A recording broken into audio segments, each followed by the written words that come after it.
Bom, gente, vamos ao nosso bate-volta de hoje. Eu tinha dito para vocês que vai ser assim: falou mentiras, publicou falsidades, vai ter bate-volta.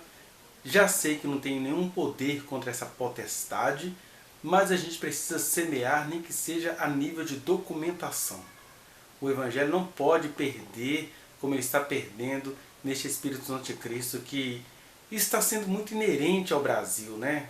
Ser cristão no Brasil está se tornando automaticamente algo anticristo, porque as pessoas acabam crendo em Jesus em função de mentiras, de notícias mentirosas. E aí, sem maiores delongas, vejamos a mentira de hoje, ou a falsidade de hoje. Né? A diferença entre a mentira e a falsidade é que a falsidade parece verdadeira, mas você logo vai ver as estratégias. Preste atenção. Povo abençoado do Brasil, esse vídeo é interessantíssimo, porque eu vou mostrar fatos e não blá blá blá do ódio a Bolsonaro e às igrejas evangélicas incentivados pela imprensa.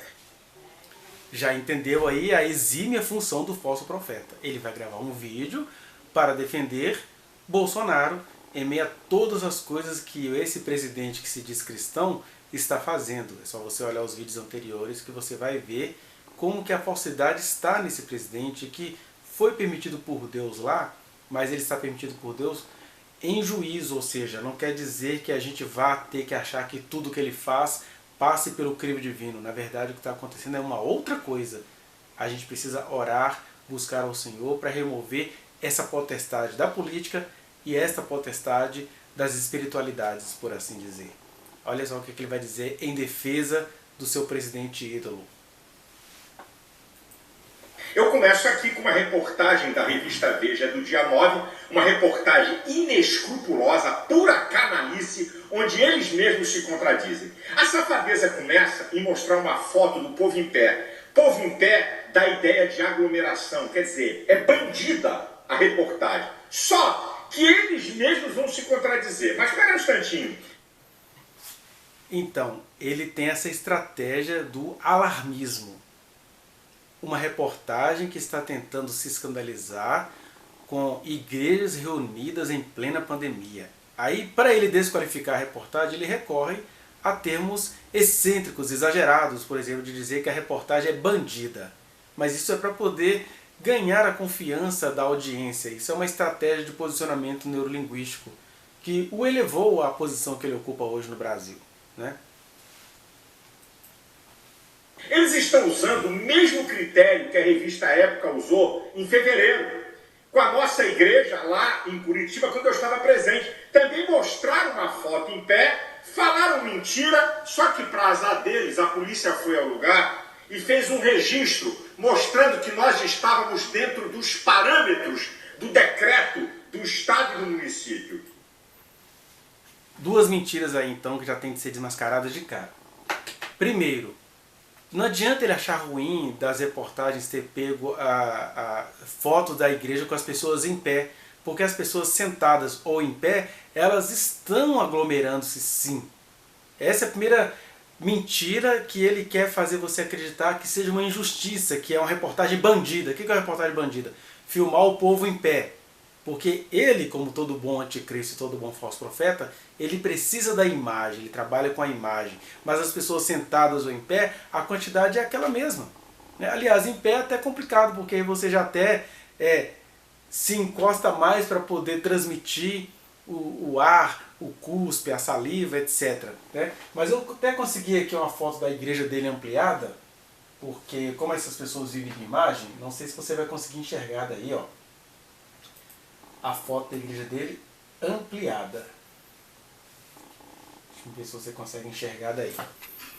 Vou tentar te mostrar de perto. Olha aqui, ó.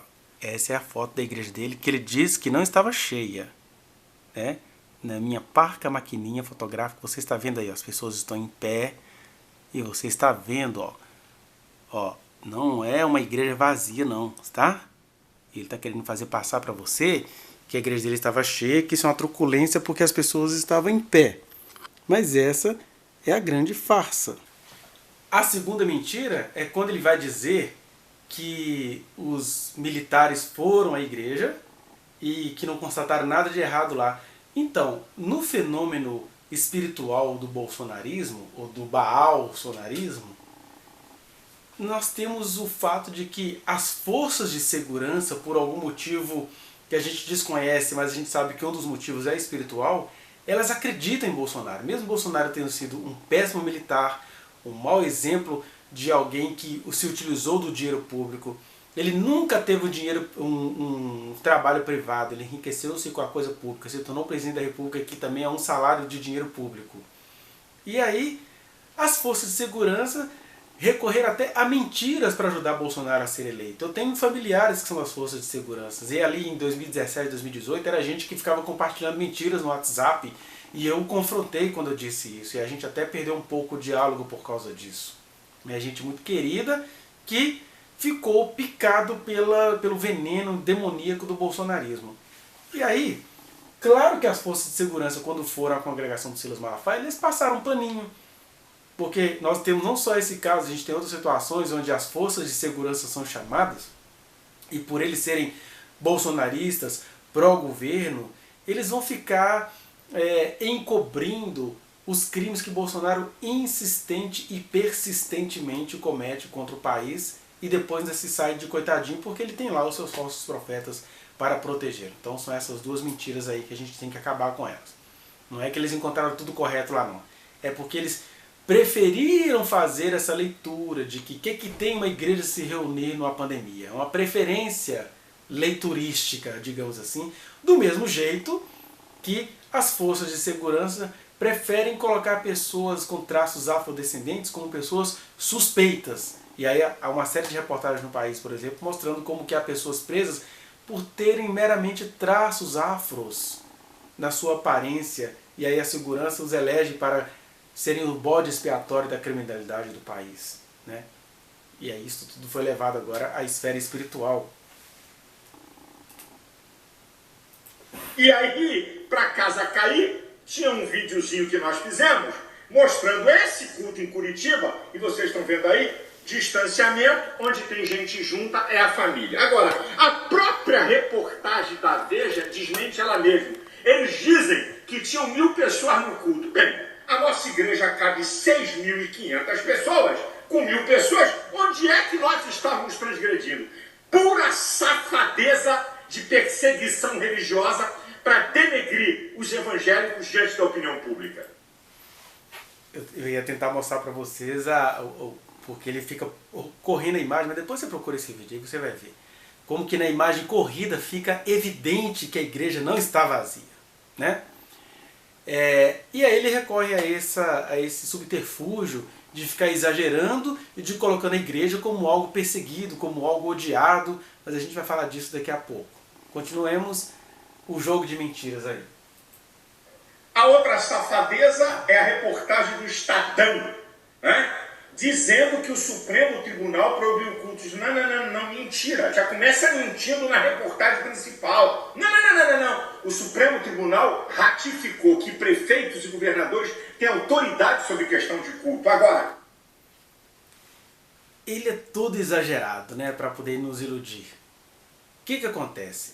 Verdade, o Supremo Tribunal Federal não proibiu cultos, porque ninguém pode proibir cultos. O que o Supremo Tribunal Federal fez, foi concordar com aquilo que eles já tinham dito antes, que os governadores e prefeitos, ou seja, vai depender do contexto, do nível da pandemia, daquela história, né, de onda amarela, onda vermelha, onda roxa, os níveis de contágio da pandemia, eles terão, considerando os contextos da sua cidade, do seu estado, eles terão essa prerrogativa de protegerem a população proibindo temporariamente os cultos.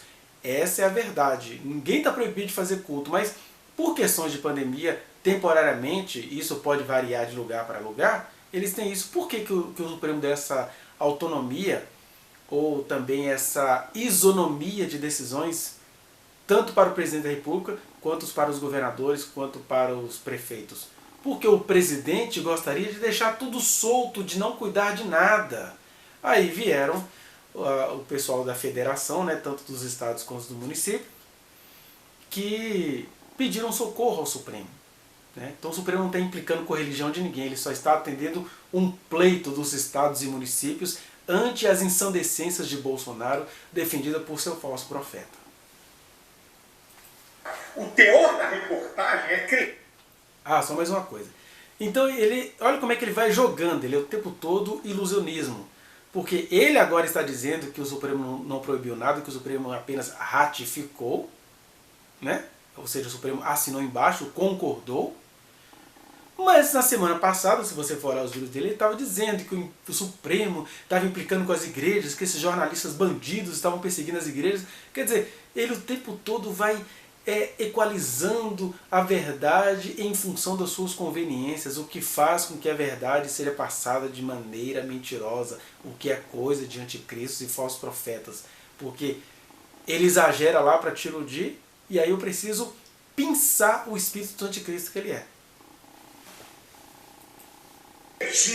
É maldoso, porque insinua que as pessoas só vão à igreja por causa de dinheiro e que pastor só quer a igreja aberta por causa de dinheiro. Não falam nada da igreja católica. A reportagem, tirando São Paulo, as igrejas católicas do Brasil abertas se calam. É uma vergonha, gente. E outra, olha essa reportagem aí da turma da Globo. Daqui a pouco ele vai falar do Papa. Olha só. É verdade que as igrejas não estão se reunindo só por causa de dinheiro, até porque igrejas como a do pastor Silas Malafaia, elas nem precisam mais de uma presença para recolherem o seu sustento, porque ele notadamente gosta de ganhar dinheiro. A gente não pode esquecer que até a morte do pastor presidente das Assembleias de Deus, que ao morrer o Silas Malafaia rapeou tudo, desligou a igreja da Convenção Geral, etc. A gente não pode esquecer dos subterfúgios comerciais aos quais Malafaia recorria, né? Que era pedir R$30 para você contribuir com as obras sociais, ele te dá um livro em troca. Na verdade ele estava vendendo um livro, porque você dava R$30 para o ministério, ganhava um livro que não valia nem R$2, nem R$1,50, que ele estava te vendendo um livro. Tem aquela historinha da Bíblia de R$900, tem aquelas Bíblias de tudo quanto é capa, né? Eu aqui vou exagerar aqui, igual ele faz. Bíblia para quem tem cachorrinho poodle, a Bíblia da mulher divorciada, a Bíblia do adolescente, a Bíblia da terceira idade, tudo quanto é capa. E nessa época eu me lembro que ele tentou bolar uma resolução onde seria obrigatório a Bíblia nas bibliotecas escolares, nas escolas públicas, que era uma firula dele, era um jogo de fumaça, igual o presidente dele gosta de fazer. Porque na verdade nunca foi proibido a presença de Bíblias nas escolas. O que ele queria ao criar aquela resolução ali em 2012, 2013, quando ele ainda era o mercador, quando ele não era o presidente da coisa toda, né? Ele queria, na verdade, um jeito de colocar o produto dele, aquelas Bíblias de tudo quanto é capa, nas escolas, porque nunca foi proibido Bíblia nas escolas. Essa que é a verdade. Então, esses exageros, essa fumaça, essa pirotecnia persecutória é que a gente vai chamar de espírito do anticristo. E as pessoas caem como patos nessa história toda, né? Mostrando o Papa numa missa. Agora, olha só, eles mesmos defendem. Olha, só tinha 80 pessoas aí, a questão não é número. Não tinha distanciamento nenhum, é só ampliar a foto. Eu só estou mostrando aqui, eu não sou contra nada da reunião do Papa, não. É só para mostrar a safadeza das reportagens para tentar denegrir os evangélicos. Outra firula dele. Outra trapalhada fumaceira dele. Por quê? Para justificar o sentimento persecutório que ele tem, porque quando ele vai dizendo que a igreja do Brasil é perseguida, ele vai se constituindo a liderança dessa igreja. Ele acha mesmo que ele é a voz profética da igreja, amado por muitos crentes, mas nem por isso o menos falso profeta. Porque quando ele vai comparar a situação da pandemia da igreja no Brasil com uma questão que está acontecendo lá em Roma, né, na praça lá de São Pedro, onde o padre estava fazendo a missa, lá as regras neste momento são outras. Por isso que a Globo mostrou uma reportagem com uma determinada presença de pessoas numa missa com o Papa Francisco, porque as regras lá na Itália, neste momento da pandemia, estão diferentes das regras aqui no Brasil, neste momento da pandemia, com altíssimo número de mortes. Tá vendo a fumaça que ele joga para confundir? Ele pega coisas díspares para poder confundir todo mundo em 5 minutos. É o que eu estou te dizendo. A mentira, ela tem uma duração rápida de 5 minutos. Agora, explicar isso aqui dá certo trabalho, né? Olha aí. Só mais um dado. O povo da igreja que eu sou pastor é muito liberal. Desde março para cá, estamos inaugurando várias igrejas e só agora estamos com 7 obras. Não sei o que faço, não, é o povo. Sabe por quê? O povo se utiliza dos sistemas eletrônicos para pagamento para dar oferta, não precisa estar presente na igreja. E é Bolsonaro. Gente, é uma vergonha. Os governos Lula e Dilma deram mais... Essa questão do povo da igreja dele, dessa alegria que o povo da igreja dele tem, amém, as pessoas são... elas querem cooperar, e aí a vontade delas cooperarem vem junto com a ingenuidade, né? E aí essa ingenuidade também é alimentada por essa teologia persecutória que o Malafaia prega, né? Porque ele vai dizer que a igreja é perseguida, então ele cria todo um sentimento afetivo. Ai, nós precisamos lutar pelas nossas coisas, precisamos mostrar as nossas cores. Aí as pessoas se empenham, as pessoas querem gravar, as pessoas querem fundar igrejas, mas é uma coisa estranha. É isso, é quando a mentira está bem na nossa cara e a gente não percebe. Que é o quê? É de se estranhar uma igreja em plena expansão no meio de uma pandemia. Essa é uma das maneiras mais elegantes de dizer que o amor ao próximo está com algum problema. Porque até o livro da sabedoria vai dizer: há tempo de plantar e tempo de arrancar o que se plantou. Há tempo de cantar, tempo de chorar. Tempo de amar e tempo de aborrecer. Tempo de abraçar, tempo de deixar-se de abraçar. Eu ampliaria: há tempo de construir e há tempo de ser discreto e condescender com a dor do próximo. Se as pessoas nem estão podendo se encontrar coletivamente, de onde vem esse sentimento ensandecido de ficar construindo igrejas? Ou seja, o espírito anticristo tem essa sutileza. Parece expansão do evangelho, mas é só expansionismo evangelástico. Ou seja, é só a autoestima de uns crentes frustrados que se reuniu para mostrar que durante a pandemia a gente apronta. É quase uma versão assim, gentil do ministro Ricardo Salles, quando diz assim, ó, vamos aproveitar a pandemia para a gente passar a boiada, passar por cima das leis. Aí os crentes estão aproveitando a pandemia para se expandirem. Tá entendendo? Nem vou render muito esse assunto aqui não, que não está na hora da gente render isso. Mas há certas prosperidades que não passam de uma prosperidade sutil do mal. Quem tem olhos para ver, veja. Quem tem ouvidos para ouvir, ouça. E quem tem sabedoria, discirna o número da besta. Desejo humano, desejo humano, desejo humano. Tá? Nós estamos vivendo a versão micro disso no Brasil. 16 bilhões para a imprensa.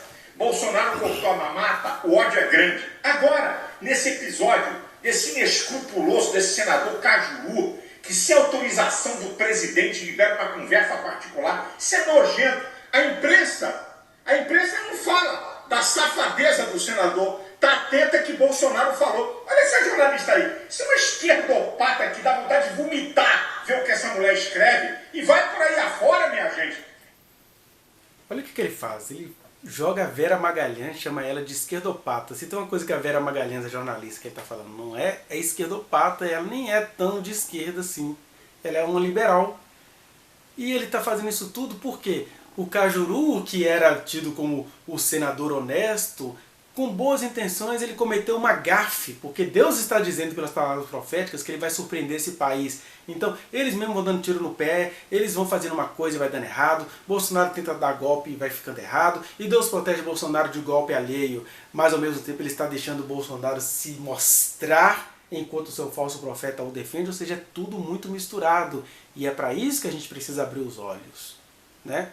Não adianta ele xingar a jornalista no trabalho dela de esquerdopata. Ela só está fazendo um trabalho de mostrar que o Cajuru pisou no próprio pé e que o Bolsonaro está sim cometendo crime de responsabilidade ao negociar com outro poder como é que o judiciário tem que agir. Isso até é o atrapalhar as investigações. Tem um termo jurídico técnico que eu me esqueci agora. Esses são crimes que o presidente comete. Ele está sendo livrado de ser pego porque ele precisa vomitar-se diante da sociedade brasileira, né? Eu já desafiei jornalistas do Globo, da Folha, da Veja, do Estadão.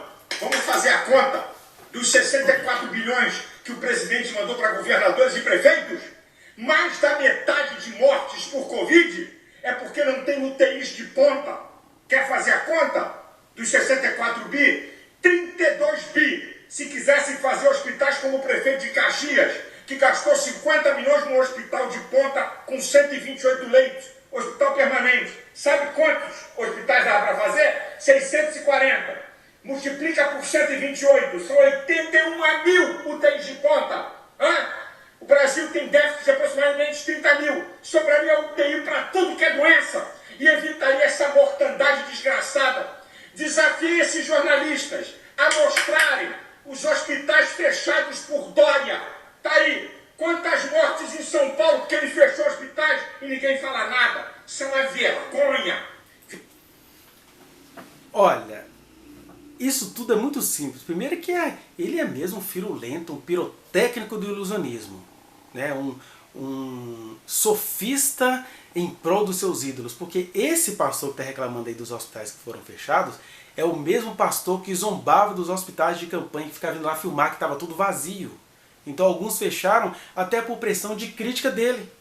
Mas para defender o seu ídolo, agora ele vai trazer a história dos hospitais fechados, que ele tanto criticou quando estavam abertas. Essa é a primeira firula. Segundo, a outra firula é ele ficar jogando fumaça nessa história de que o governo manda dinheiro para os estados. Olha, o mesmo governo Bolsonaro que mandou dinheiro para os estados, ao mesmo tempo ele mandou dinheiro para os estados e mandou a população parar de usar máscara, parar de frescura, parar com essa frescurite, que todo mundo vai morrer um dia. Quer dizer, o mesmo que despejava dinheiro, foi aí que o prefeito Calil disse, é uma extravagância, porque ele despejou dinheiro e desestimulou a população a se prevenir da doença. Ele fez igual aquele pai revoltado que não queria cuidar do filho, aí toma tudo, aí ele jogou o dinheiro todo para a criançada estragar. Estratégias de um homem sem amor, anticristo. E ele só mandou o dinheiro, não foi como um favor, né? Porque ele tinha a obrigação de mandar. E sabe o que está acontecendo, que o Silas Malafaia não te conta? Que muita gente da medicina está trabalhando sem receber o pagamento. E quando as pessoas pegaram o dinheiro para mexer com o Covid, ele tinha lá um tanto de funcionários para pagar, porque senão esses funcionários não poderiam continuar, por exemplo, os trabalhos que ele tem que fazer no futuro. Porque se eu estivesse trabalhando 8 meses sem receber, e o governador não me pagasse com a verba que o presidente passou para ele de raiva, estou citando se fosse o meu caso, eu ia receber o dinheiro, mas não ia trabalhar, porque no mês que vem eu não sei se eu tenho garantia de que eu vou receber. Então, ele até desrespeita o pessoal da saúde ao ficar enfatizando isso. O presidente, o melhor presidente do universo, mandou dinheiro. Ele mandou dinheiro, zombou da máscara e os governadores tinham que pagar muitas coisas atrasadas. Essa é que é a verdade. E a safadeza da imprensa promover ódio à igreja evangélica, dizer que os locais de templo são os que mais contribuem para a Covid, tem que ser muito inescrupuloso. Olha os transportes coletivos hiperlotados sem distanciamento, milhões de brasileiros, fábricas onde não tem distanciamento. É a igreja que 80% do povo vai uma vez por semana com 2 horas de culto, que tem distanciamento, máscara, álcool gel, medidor de temperatura na porta. Isso é uma tremenda uma safadeza. A Organização Mundial de Saúde fala que os locais de culto têm que ser limpos, tem que ter distanciamento. Estamos obedecendo todos esses critérios. É preciso uma baixaria dessa imprensa cuja maioria dos jornalistas são esquerdopatas e nos odeiam e querem jogar o povo evangélico e a igreja contra, né, a opinião pública contra nós. Isso é uma safadeza que dá nojo. Então, para finalizar, as críticas injustas e mentirosas desse falso profeta de besta. Primeiro, quando ele vem com essa história dos ônibus, o Supremo Tribunal Federal não pode resolver o problema dos ônibus. Não sei se você sabe disso, preciso te dizer. Ele só vai poder resolver o problema dos ônibus lotados se prefeitos e governadores o acionarem. Por que o Supremo Tribunal Federal teve que responder a questão dos cultos? Porque governadores e prefeitos acionaram o Supremo. O Supremo só pode agir quando ele é, digamos assim, incomodado, quando ele é acionado por outros poderes. Só que essa questão dos ônibus, por exemplo, é até um elogio às igrejas conseguirem ser monitoradas pela justiça, porque mostra que, apesar de toda a corrupção, de todo o falso profetismo, as igrejas ainda não se tornaram, pelo menos nessas questões, assassinas, porque nós temos aí vários pastores assassinos, sequestradores, terroristas, mas isso não chegou ao Supremo. No caso do transporte público, você sabe, neste país o prefeito assume e ele já recebe um telefonema de um dono de empresa de transporte. Ó, nem mexe com isso, porque eu já sei onde o seu filho mais novo estuda, ele ameaça a mãe do prefeito. Então os prefeitos ficam de mãos e pés atados em relação ao transporte público. O Calil, o prefeito de São Paulo, os prefeitos em geral, que transporte público é uma empresa poderosa. Vocês devem ter visto a reportagem sobre isso no próprio Rio de Janeiro, em São Paulo, quando pessoas que lutavam contra essas injustiças foram exterminadas, nem estão mais entre nós hoje. Né? Porque tem gente da política que mexe com o transporte público. Então, o prefeito tem até medo de acionar o Supremo contra esses poderosos do transporte público. É uma limitação que a gente tem de reconhecer, não adianta cobrar coragem daquilo que você não sabe por dentro. Né? É triste ver a população andando no transporte público, é uma mistura de pilantragem de empresários de transporte público com a ingenuidade da população, mas você jogar a culpa nos governadores e prefeitos em nome de um culto que você está querendo fazer, desrespeitando as demais religiões, isso é espírito do anticristo. Né? E aí, o Supremo não vai poder agir em relação a isso enquanto ele não for acionado em relação ao que os prefeitos estão sofrendo, como acontece com o prefeito de Belo Horizonte, que não consegue derrubar as ensandecências dos empresários de ônibus, mas ele está tentando fazer isso. Ele já disse isso em entrevista. Procure uma última entrevista que ele deu no Roda Viva, da TV Cultura. Então, ele usa isso tudo para depois chegar e dizer o quê? Que os jornalistas são um bando de esquerdopatas. Quer dizer, você tem duas opções no Brasil hoje, né? Ou você é bolsonarista ou você é esquerdopata. Quer dizer, ou você comete o crime do anticristo ou você é visto como criminoso. Isso tudo para dizer o quê? Que os crentes estão sendo perseguidos. Não tem nenhum crente neste país sendo perseguido por nenhum poder da República, por ninguém da sociedade. A sociedade está abalada, pasma de ver pastores defendendo gente criminosa, defendendo um homem falso como o atual presidente da República. A sociedade está pasma de ver crentes tão sem piedade e bancando os perseguidos, né? Quando na verdade Malafaia e toda a sua gangue de pastores é que tem perseguido pessoas que realmente pregam o Evangelho. Tem perseguido políticos que realmente querem o bem-estar social. Tem perseguido o Supremo Tribunal Federal no trabalho excelente que eles estão fazendo. A gente pode ter muitas críticas ao Supremo, mas neste momento eles estão agindo com a coisa pública, estão agindo de maneira correta, estão agindo dentro da lei. E não é aquela lei de judeus não que crucificou Jesus não. É lei que nos favorece a todos nós. Ninguém proibiu a igreja de cultuar, nenhum juiz está atentando contra a igreja, independentemente das preferências pessoais dele. Agora, o Malafaia está o dia inteiro atentando contra os poderes da República, ele até deveria estar preso. Mas como o espírito do anticristo é próspero, se esse cara é preso uma hora dessa, ele vira herói nacional. Mas eu te digo, Deus ainda vai cortar essa dominância religiosa, essa dominância política e essa dominância econômica que estão querendo aí entregar o país nas mãos de feudo-capitalistas. Né? A gente fala disso no outro vídeo, mas por hoje são essas mentiras a serem desmascaradas. Mentiras assim com cara de verdade, com palavras pesadas, com insistências mil. Mas nem por isso menos mentira. Que o Senhor nos abençoe e nos guarde. Aqui o meu protesto, a minha indignação. Deus guarde você, a tua família. Deus abençoe a nossa nação. Deus abençoe a nossa nação, nos guardando dessas coisas aí.